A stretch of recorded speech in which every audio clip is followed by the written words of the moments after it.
Hello there, welcome back to some more shows. Today I'm going to finish off my human condition series of videos with part 3, which is set in the Russian labour camps and surviving through Russia, through Manchuria with Russian occupation.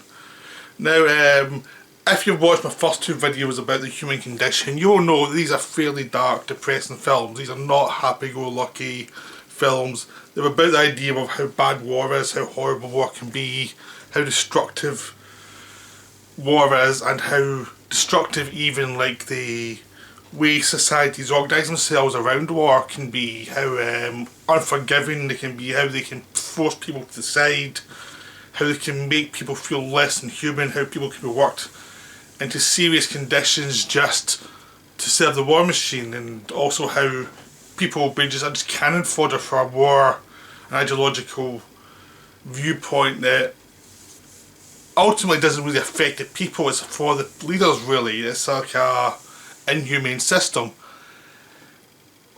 That was the first 2. The third one has all of that, plus it's even more depressing than the first 2. The third one is pretty much wall-to-wall depression. The third one really amps up the I can't believe I'm watching this for it to be pretty much the 3 hours. It's pretty brutal. You find Kaji again after the end of the second one. He was stuck in the front lines. Now he has to escape from the front line and try and get back to South Manchuria to find his wife and hopefully find a way to get back to Japan. Because now at this point, as the film progresses, it goes from is Japan still at war to what's going on in China and Manchuria, and also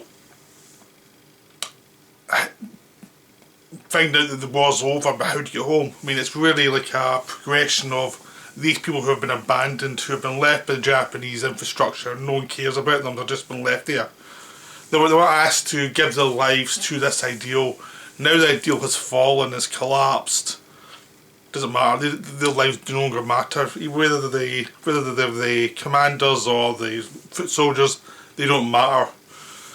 So Kashi realises this very early on, and he decides he's going to take his 2 people he has left from the front lines, which is Taduru, whatever, I can't remember how you pronounce his name, who was the soldier from the second part, who was very pro-military, who had a major father, and some other guy. And as they move south, they just basically try and find ways to survive, you know, in basically in an area that is just so terrible that they have no rations, they have to survive on foot, they have to just keep moving forward.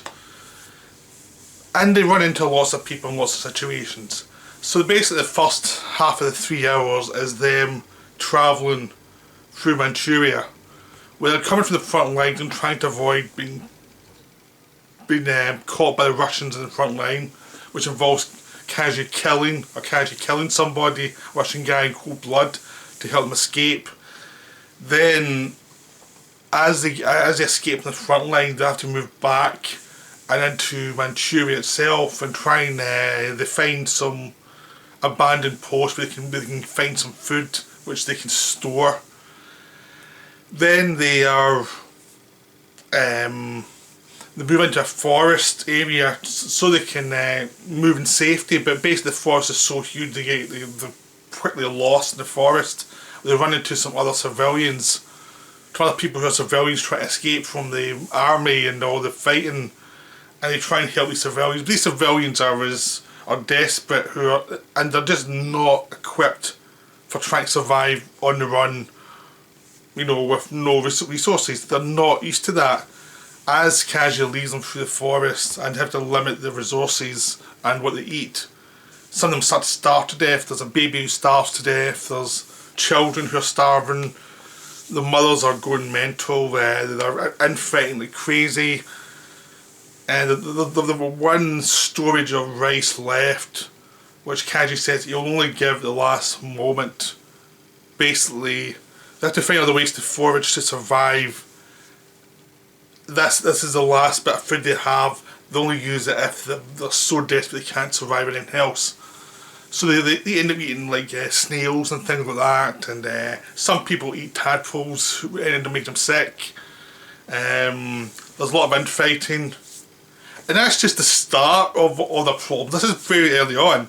Then after they escape from that, and most people they have starved to death, they have to try and find a way through Manchuria, where the Chinese are now rebelling against their old rulers to become a communist country. So the Chinese countryside are full of people working for the Russians. They're trying to hunt them down, trying to hunt the Japanese devils down. So they're just trying to survive. During this time, you know, they run into other troops who may be who are less moral about how they go about things, and they're a lot more rapey, really. So Kaji has to keep them in line, and this keeps them going as they try and move through enemy terrain, try and avoid the villagers, and try and avoid getting killed. And most of them get killed. You know, it's this brutal thing that keeps on going. People die horribly constantly.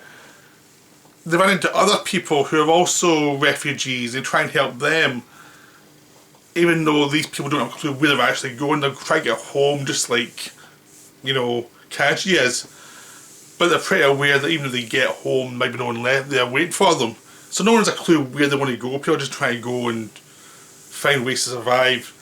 There are some incidents where one of the people they meet is raped by some of the fellow soldiers they're travelling with, out of sight. So Kaji takes their guns and throws them away and gets rid of them and says, you can go on your own without your guns to these other soldiers. You know, so it's just brutality. I mean, people are horrible in a situation where they can't find any humanity. This is just the first half of the movie. Eventually, as they move on, they keep moving further south and keep finding more and more refugees. There's just this constant wave of refugees and other soldiers. Some soldiers they find are locked in. They're going to hold their area no matter what, even though they're doomed to failure, because they're just trying to survive on their rations, and they're going to make a final push. And Kaji's saying to them, there's nothing left, we're lost, the war's over. But no, they won't listen. At this point, Kaji went into Togo, who was a guy he met in the hospital, and Togo leaves his group and starts travelling with them as well. And it just becomes this mess of these people who are these soldiers who, some of them have things in common, some of them don't. Kaji tries to teach Tenduro how to become a man, how to survive on his own. And the kid's actually maturing from who he was to become something better than what he was. And Togo and Kaji get into it sometimes, because they both have similar philosophies of this war's absurd, the whole thing's absurd, and they're both basically very left-leaning, probably communists, but they both think that the communist ideology is not particularly, it has some flaws. Togo is a bit more idealistic about it than Kaji is by that point, Eventually, everyone gets caught eventually by the Russians, and they go to the Russian gulag in Manchuria, where they're starting to get worked to death, just like where Kaji was in the first movie. Now he's back where he started, but now he's one of the workers rather than one of the people in charge. And he just watches this disaster of the Russians can't communicate well with the Japanese. They need interpreters. Interpreters say what they want, and they're on the pay of the people, of the powerful Japanese soldiers, the officer class. And because Kaji goes against them, they're always stitching Kaji up. The guy who Kaji took the guns from also ends up in a camp. Because he was an officer, he can find ways to get back at Kaji and back at Tenduro, and it's just a mess. Eventually Tenduro died because of this guy, and Kaji just beats him to death brutally with a chain, and one of the more brutal scenes. And it's just like, At this point, Kaji's lost it completely, and he escapes from the gulag and keeps moving south, where eventually he starts to hallucinate. He starts getting beaten up by the Chinese, who just seems a beggar, a Japanese devil beggar, and he starves to death basically at the end of the film. That's the end of the film. He dies. He does not make it home. He does not find his wife. He dies. He finds that his ideals were destroyed by meeting up with the actual Soviets and finding the Soviet version of communism was not what he thought communism actually was. It was just another system of control for the people in charge to manipulate for their own greed. It becomes a film about systems. No matter what your idealistic system is, it's always open to manipulation. It's always open to human weakness, human greed, human pettiness, and nothing will survive. All you can do is take care of yourself. It's just this horrible machinery of inhumane nature and inhumane treatment of others and dog eat dog. And Kaji's trying to fight to make it more humane and more, humanistic. And it doesn't work. I mean, Kaji loses at the end, and he's lost all his ideals. He's lost his the person he was trying to help. Taduro dies, basically. He ends up beating like somebody to death and then putting him into a latrine where basically all this shit is below the camp in this river of shit. Basically puts this guy in there, beat him to death so he gets to crawl there. It's a metaphor for what human life is at that time.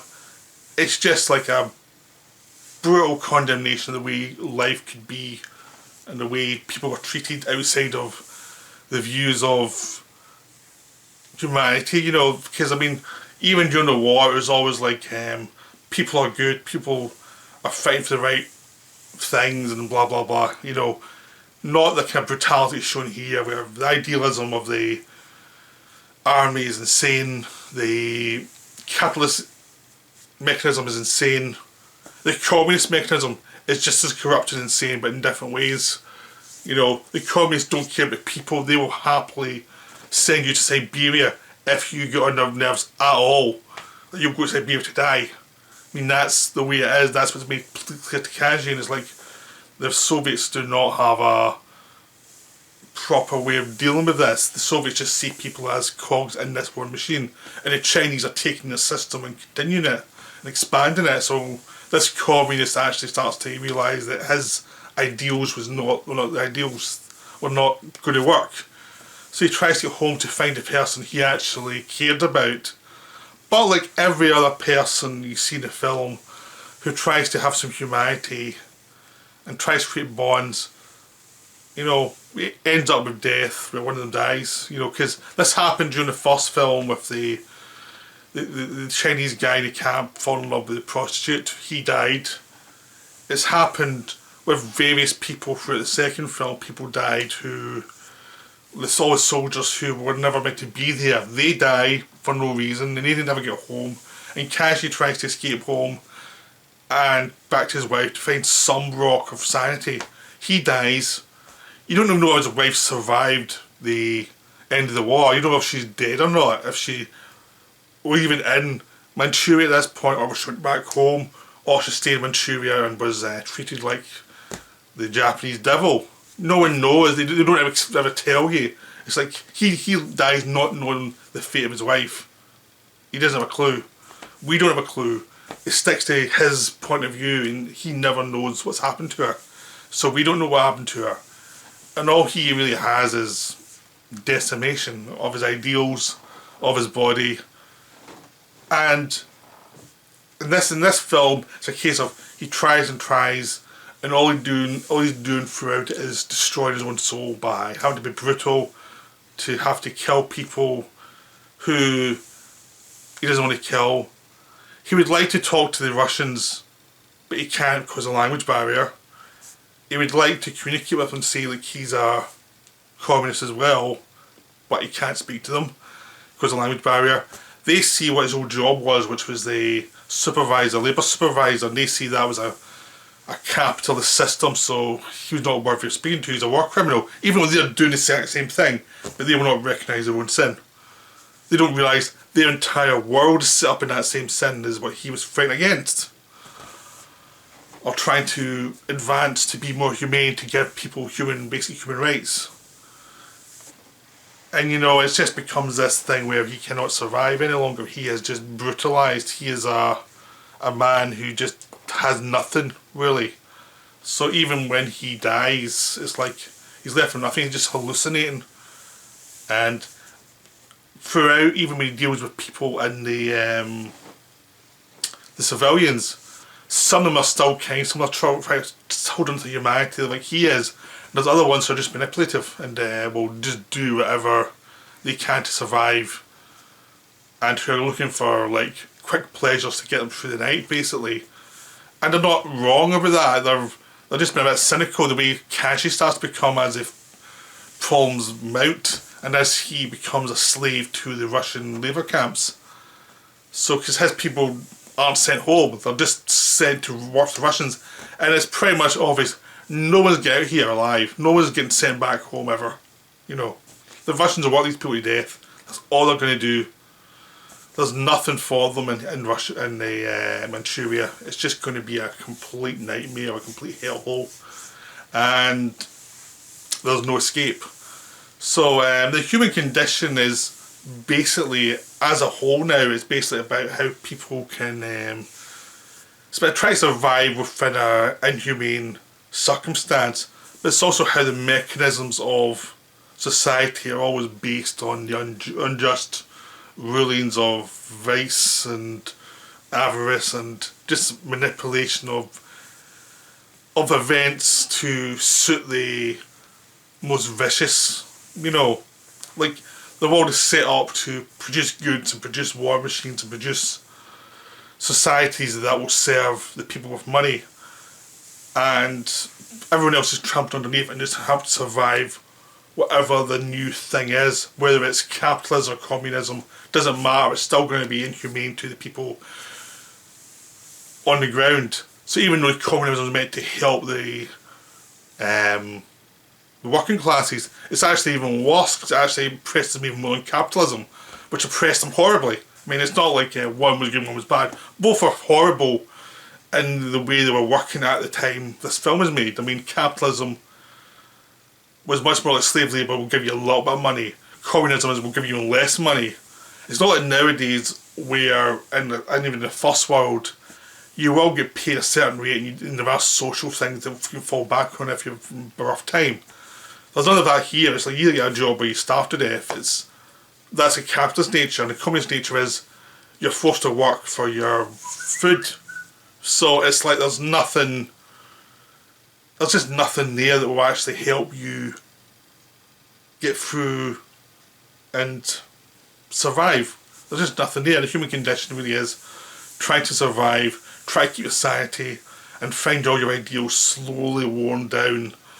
Seeing the slow wearing down of people over time, and how even if you're not in war, this is going to happen. You're going to meet people who are awful. You're going to meet people who are malicious. You're going to meet people who change over time and get better, but life's still going to be cruel to them. They're going to die, or they're going to be manipulated. It's like the weak are manipulated, strong are malicious.